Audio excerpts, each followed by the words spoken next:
All right, all right, all right. So if you are from the Caribbean, you know what you were looking at. If you are not from the Caribbean, then I would like to tell you that this is sorrel. So it is that time of year for some sorrel. I love sorrel, but I've never made it before.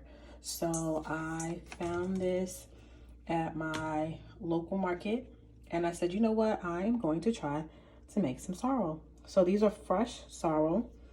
So I'm gonna wash them, go through just to make sure that they're all good. Like I said, I've never made my own. I've always drank it from like a family member or from a local. Just gonna rinse them, wash them off a little bit.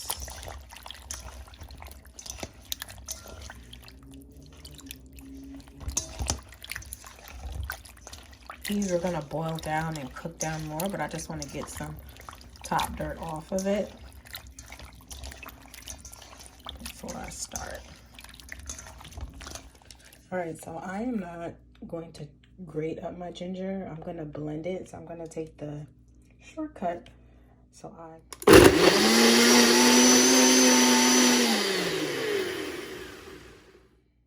right, so this is it out the blender.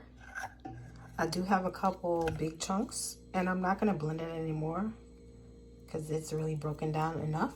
So I think this should be good. But this is good. It's definitely broken down. It should be really nice and potent in a good way to infuse into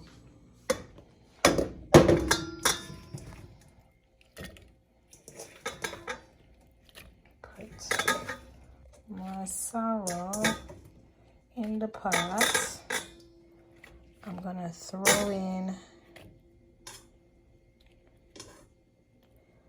some a little water in here. Just thought I didn't need it. I don't have a lot. Like I said, this is my little test, and if it goes well, I will go get more. And I am boiling some water. And that is the hot water we will use to steep. But in the meantime, I'm gonna load up my pot. All right, so I mixed up things a little bit, switched it up a little bit. So this is how we're gonna do it. So I got some fresh cinnamon sticks. I actually got these from Antigua when I was there about a month ago. So I'm going to put some of the some of the cinnamon sticks in there. I'm just gonna do one piece, break it up a little bit just to get that smell. And then this is the ginger, so I'm gonna put in the piece that is not broken up. I'll put the whole piece in there. Another whole piece and another scoop of the ginger, right? And then I'm going to get a little bit of cloves. I'm gonna add a couple, say a teaspoon of cloves. Teaspoon of cloves, that smells really good. And I also have some orange peels I'm gonna add to it as well. And you know what, I also have some cinnamon leaves that I'm gonna add. So what I'm gonna do, this water is hot, but I'm going to let this boil a little bit just to bring out the flavors and some of the elements. Now this is how I'm doing it. If you do your sorrel differently, that's your business, okay? But this is my DIY based on how I've seen it done. And I'm just remixing it a little bit, okay? So I also have some cinnamon leaves, which I'm going to add to the water. So I'm gonna let this boil a little bit. My cinnamon leaves, I'm gonna let that boil. And then once this boils up a little bit, then I will add my sorrel to it. I'll then add the sorrel, and then we will let this sit and steep overnight.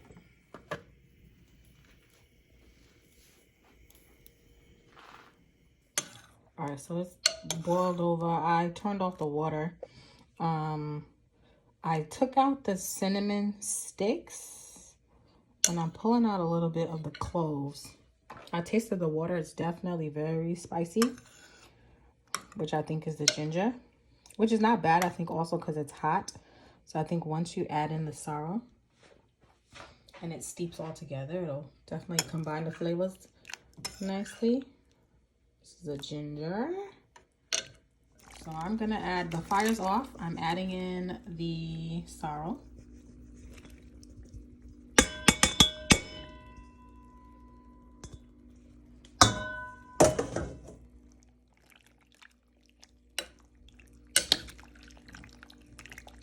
The water is piping hot, and it is off.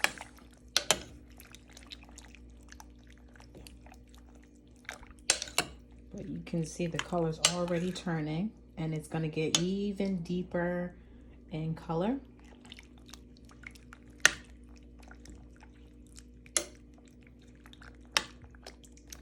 So I'm gonna just let it sit.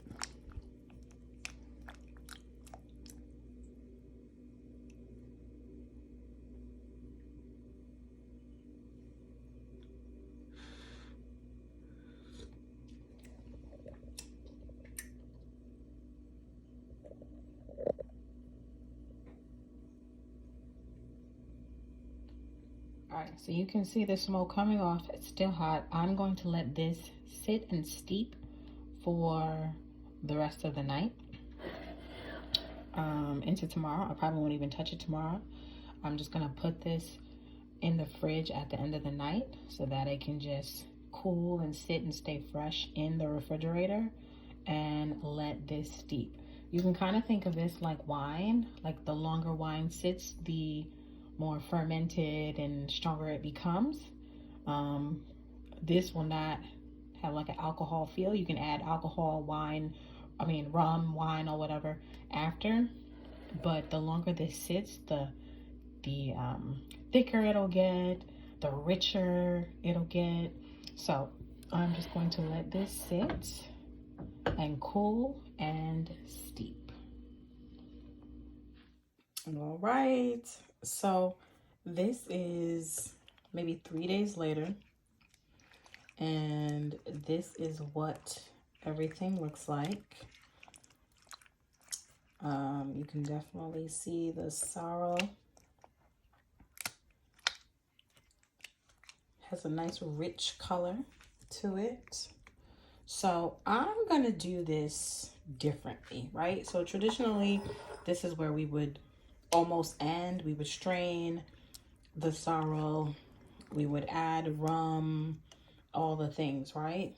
So I'm going to do that, but I'm also going to do something different, and I'm going to juice the actual sorrel. So what I'm gonna do is take the sorrel out. I'm gonna separate these pieces. This way I can extract the liquids from the actual flower, and I'm going to juice the flower. I don't know how this is gonna come out, but I'm curious if it's going to render any additional juice and what that tastes like. And then I'm also going to separately juice the liquid just to extract the any sediments or anything in there. You can kind of see there's like ginger and everything kind of floating around. So I'm gonna juice the liquid just to extract that. You can strain it, but I'm gonna just run this through my juicer and see what it does. So stay tuned. Then we can dress it up with the sweetener and with the rum.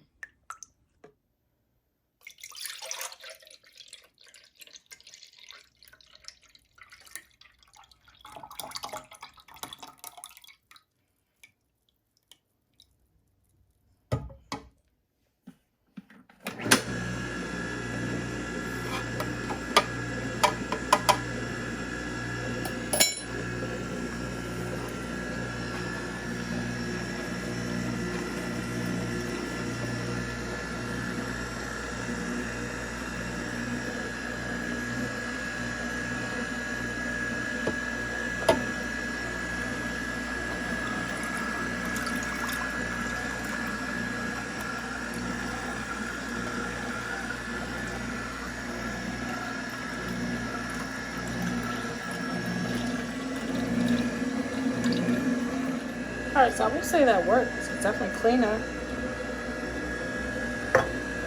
compared to the sediments and everything in there. So I'm gonna keep going.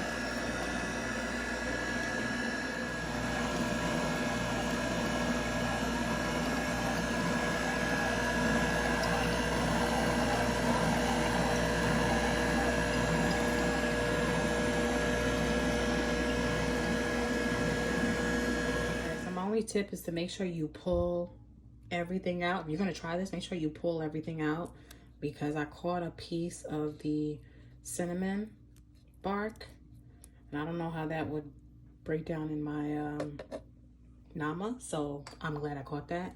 So I did check everything else and I should be smooth. There are a couple pieces of clove in here, but I think that should be okay. So let's see how everything extracts.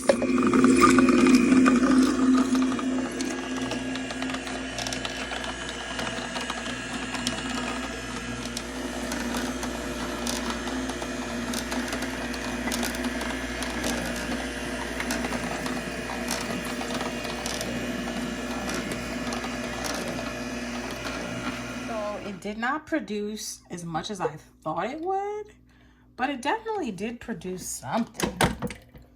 Definitely a little bit thicker.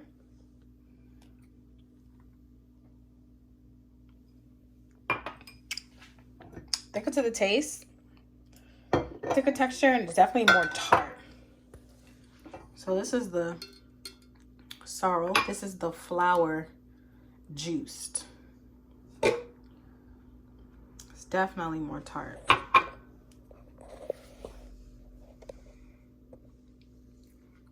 This is what's left from the flour. So it's very minimal waste, right? I'm not throwing out a lot.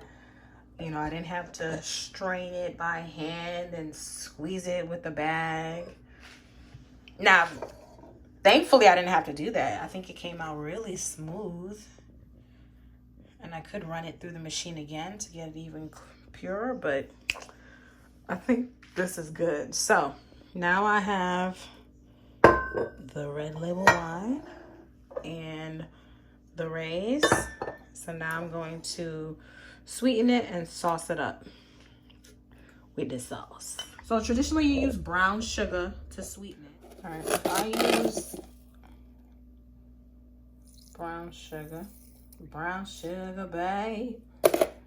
And that's what I used to sweeten this.